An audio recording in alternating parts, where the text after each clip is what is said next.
नमस्कार दोस्तों, अमेदाराम बेनीवाल ने स्कूल से लेकर संसद तक बताई सकते हो। तो आप अपने मन के अंदर कभी ये भाव नहीं रखें कि मैं नहीं कर सकता।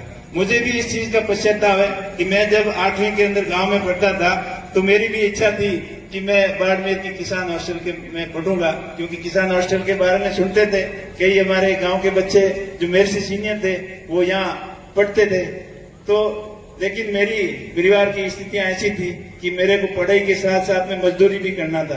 तो यहाँ बाड़मेर के अंदर कोई इंडस्ट्री एरिया था नहीं, तो मैंने सोच किया बालोतरा, वहाँ औद्योगिक एरिया था, तो वहाँ जिगर और ये कपड़ा रंगाई छपाई का काम करके साथ साथ में मैंने 12वीं की और 10वीं तब तक गांव में ही कर ली थी। तो मेरा कहने का मतलब मेरा भी इस संस्थान से बहुत ज्यादा लगाव था। और उसके बाद में कॉलेज में पढ़ने का भी बहुत सपना था कि अच्छे कॉलेज में एडमिशन होगा, पढ़ाई करेंगे, लेकिन उस समय की आवश्यकता थी कि कैसे न कैसे नौकरी लग जाए।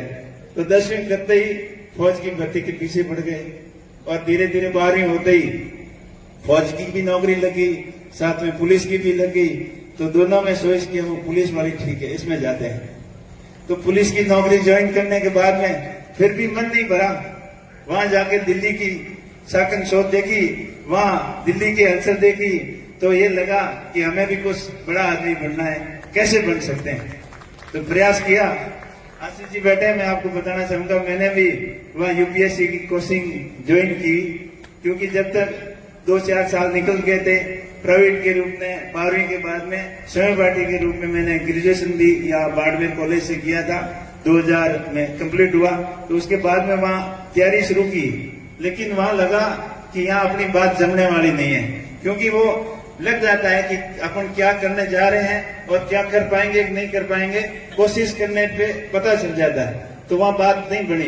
वही आशीष जी वाली बात सामने आ गई और किसी ने बोला कि आपकी इंग्लिश अच्छी नहीं है तो आप नहीं कर सकते हो। और फिर हिंदी भी बहुत बढ़िया नहीं थी, गांव के अंदर तो पढ़ाई इस स्टैंडर्ड की थी। आजकल तो फिर भी स्टैंडर्ड काफी सुधरने जा रहा है। तो पहले के 10वीं में आए तब तक ABCD भी पूरी तरीके से नहीं लिखनी आती थी, और 10वीं में भी बाई ग्रेस पास हुए, 12वीं में बड़ी मुश्किल से पास हुए, लेकिन हिम्मत कभी नहीं आ रही। तो वहां वो तो नहीं सपना साकार हो गया कि मेरे को ऑफिसर्स बनना है, IPS बनना है, लेकिन उसके फिर दिमाग सेंस किया कि और कुछ कर सकते हैं, अपना बिजनेस के अंदर पार्टिसिपेट करके देखें, काम धंधा में अपना भाग्य आजमा सकते हैं। क्योंकि संतोष नहीं किया, नौकरी तो थी, लोग मुझे बोलते थे कि क्या करना यार, नौकरी लगी है, अपना मौज से रहते हैं, मस्ती से रहते हैं, लेकिन मेरा दिमाग कुछ अलग ही चल रहा था। तो मैंने नौकरी के साथ साथ में अपना बिजनेस करना शुरू कर दिया। शुरुआत में बहुत काफी असफलताएं हुई, उतार चढ़ाव हुए, लेकिन मैंने हिम्मत नहीं हारी कि मैंने जो ठान लिया है वो करके दिखाना है। ये भाव हमेशा मन में रखे। बिजनेस में भी 1-2 जगह बहुत काफी मार पड़ी, फिर दोबारा रीस्टार्ट किया, फिर जाके अच्छा समय आया, अच्छा मौका लगा।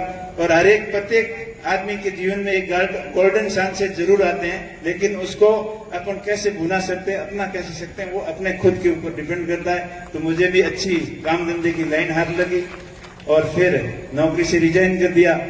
नौकरी से रिजाइन करने के बाद में एक्सपोर्ट का काम शुरू किया, और एक्सपोर्ट का काम करते करते फिर मन बदल गया कि गांव वालों ने देखा ये काम तो अच्छा कर रहा है, पैसे भी हैं, इसको ले आते हैं, गांव में सरपंच बनाते हैं। तो उनकी बातों में आ गया। कुछ मेरी भी इच्छा थी कुछ नया करें, तो गांव वालों ने 2010 में सरपंच बना दिया। उसके बाद में फिर यहाँ भी मन नहीं लगा। सरपंच वाला काम देखा कि इधर जाना उधर जाना, ये करना वो करना। ये सुनाराम जी बैठे हैं कि किस तरीके से सरकारी दफ्तरों के चक्कर काटते हैं, काम होते हैं, क्या क्या पापड़ बेलने पड़ते हैं, उसमें भी मन नहीं लगा। फिर अपना दूसरे बिजनेस के अंदर ट्राई किया। ये आते आते 2017 तक, उसकी बाद की कहानी तो आपको सबको पता है, बताने की जरूरत नहीं है। मेरा कहने का मतलब है आप निरंतर प्रयास करोगे तब आप जिंदगी में सफल होगे, और कभी असफलता से हताश नहीं हुए। आप क्या ट्राई करते हो, असफलता होती है तो आप उससे हताश होकर बैठ जाते हो, आप मेरे से नहीं होगा, मेरे से नहीं होगा, ये भाव कभी आप बच्चों मन के अंदर नहीं रखते।